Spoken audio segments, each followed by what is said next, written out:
हमारी आज की कहानी का शीर्षक है तीन बहुओं की सास। रोमा, टीना और रितु तीनों की शादी एक ही घर में हुई है। तीनों बहुएं एक ही साथ एक घर में रहती हैं। तीनों की सास सुशीला जी बहुत ही समझदार और शांत स्वभाव की महिला हैं। लेकिन अपने तीनों बेटों की शादी के बाद सुशीला का सिर्फ एक ही काम रह गया है कि तीनों बहुओं का प्यार कैसे बढ़ाया जाए। एक दिन सुशीला के घर उसकी बहन आई। सुशीला, तू तो बहुत खुशकिस्मत है। तेरी तीनों बहुएं तो बहुत सुंदर हैं और तेरा बहुत ख्याल भी रखती हैं। तुझे तो घर के काम की चिंता ही नहीं रहती होगी। अरे कहाँ दीदी, मुझे तो हर समय यही चिंता रहती है कि इन तीनों बहुओं में लड़ाई न हो जाए। जब भी मुझे लगता है कि इन तीनों में बहस होने वाली है तो मैं बात को संभाल लेती हूँ।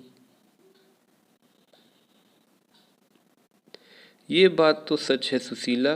दुनिया सोचती है कि बहुएं आ जाने से घर में खुशियाँ आ जाती हैं, लेकिन ये भी सच है, घर में बहुएं आ जाने से सास के लिए जिम्मेदारी भी बढ़ जाती है। हर समय बस यही सोचते रहो कि कहीं लड़ाई न हो जाए। ये दोनों बातें कर ही रही थी, तभी अचानक रोमा और टीना के लड़ने की आवाज़ आई। रोमा, मैंने एक बार पोछा लगा दिया है तो मैं दोबारा नहीं लगाऊंगी। टीना, दोबारा पोछा तो तुम्हें लगाना ही पड़ेगा रोमा। तुमने इतना गंदा पोछा लगाया है, लग ही नहीं रहा है कि घर की सफाई हुई है। बहुओं में इस तरह से लड़ाई देखकर सुशीला की बहन घबरा गई और सुशीला को समझाने लगी। तेरी बहुएं काम कम करती हैं और लड़ती ज़्यादा हैं। सुशीला, तुझे इनकी लड़ाई बंद करने के लिए कोई ना कोई रास्ता तो निकालना ही होगा। ये कहकर सुशीला की बहन वहाँ से चली गई। अब सुशीला दिन रात यही सोचती रहती कि इन बहुओं का आपस में प्यार कैसे बढ़ाया जाए। इसलिए सुशीला ने अपनी सारी बहुओं को इकट्ठा किया और कहा, तुम तीनों लोग दिन भर आपस में लड़ती रहती हो। इससे ना तो घर चल सकता है ना तो जिंदगी। इसलिए आज तुम सब ये बता दो कि तुम सब चाहती क्या हो। रोमा, माँ जी, आप हमें अलग अलग घर दे दो। मेरे पास इतना पैसा नहीं है कि मैं तुम तीनों को अलग अलग घर बनाकर दे सकूं। माँ जी, ये घर भी तो बहुत बड़ा है। आप इस पर 3 मंजिल बनवा दो और हम तीनों को दे दो। मैंने अपने तीनों बेटों को बड़े प्यार से पाला है, इसलिए मैं नहीं चाहती कि तुम लोगों की वजह से मेरा घर टूट जाए। मेरे तीनों बेटे अलग अलग रहें और मेरा क्या, मैं तुम तीनों में से और किसके साथ रहूंगी। सुशीला की ये बातें सुनकर तीनों बहुएं चुप हो गई। तीनों में से कोई भी सुशीला को अपने साथ नहीं रखना चाहती थी। सुशीला ने अपनी बहुओं को एक टक देखा और कहा, तुम तीनों को मैंने अपने बेटे भी दे दिए और अपना घर भी दे दूं, लेकिन तुम में से कोई भी मुझे अपने साथ नहीं रखना चाहता। ये कहते हुए सुशीला की आंखें भर आई और उसने तीनों बहुओं के काम बांट दिए और उन सबको कहा कि कोई भी आपस में नहीं लड़ेगा। लेकिन उनकी बहुएं कहाँ मानने वाली थी। अब तीनों बहुएं आपस में एकजुट हो गई। तीनों आपस में लड़ती तो नहीं थी, लेकिन एक दूसरे की चुगली करने लगी। एक दिन टीना और रितु ने अपनी सास से कहा, माँ जी, आपको पता है, रोमा 12 बजे से सो रही है। आज तो उसने सिर्फ घर की झाड़ू ही लगाई है और पोछा भी नहीं लगाया। हाँ माँ जी, आपने लड़ने के लिए मना किया है, इसलिए मैं रोमा से कुछ नहीं कहती। वह आज ही बाजार जाकर अपने लिए 3-3 साड़ियाँ लाई है। अपने लिए 3 साड़ियाँ और आपके लिए एक भी साड़ी नहीं लाई है। रितु और टीना तो अपने सास से चुगली करके चली गई। अब रोमा की बारी थी। माँ जी, आपने रितु को तो सर पर चढ़ा रखा है। वो हमेशा रोटियां जला देती है और आपके बेटे भी बोल रहे थे कि रितु की हाथ की रोटियां अच्छी नहीं लगती। और माँ जी, कल टीना ने सबके कपड़े धोए पर मेरे नहीं धोए। मैं खाना बनाती हूँ तो सबके लिए बनाती हूँ ना। मैं किसी दिन उसके लिए खाना न बनाऊँ तो उसे कैसा लगेगा। सुशीला सारी बहुओं की बातें सुनती और सर पकड़कर बैठ जाती। इसी तरह दिन बीत रहे थे। जब बहुओं को लगा कि हमारी सास तो हमें घर बनाकर नहीं देगी, तो तीनों बहुओं ने अपने अपने पतियों को भड़काना शुरू कर दिया।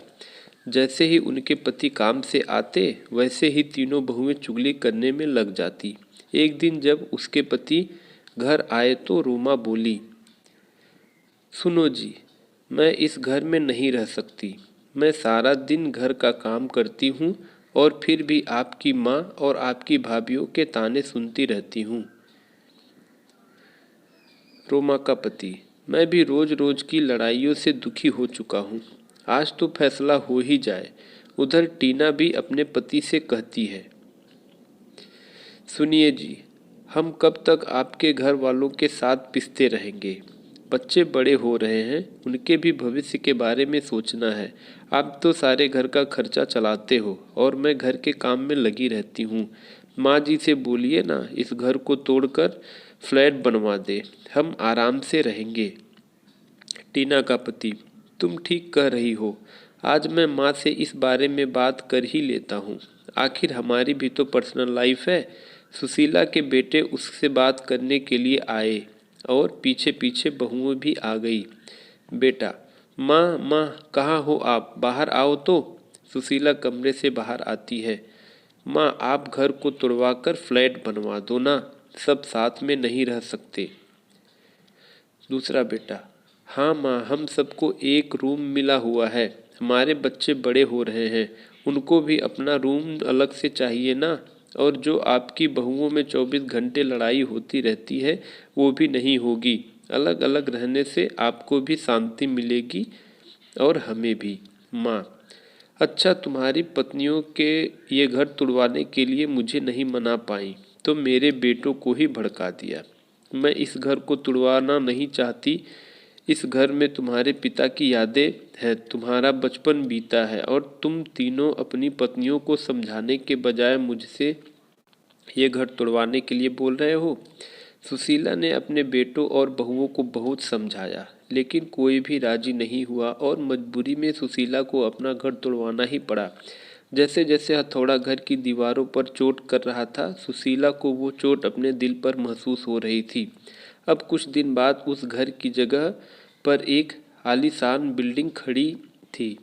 सुशीला ने अपने तीनों बेटों और बहुओं को बुलाया और कहा, तुम तीनों के फ्लैट बनकर तैयार हो गए हैं। अब तुम सब आराम से रह सकते हो।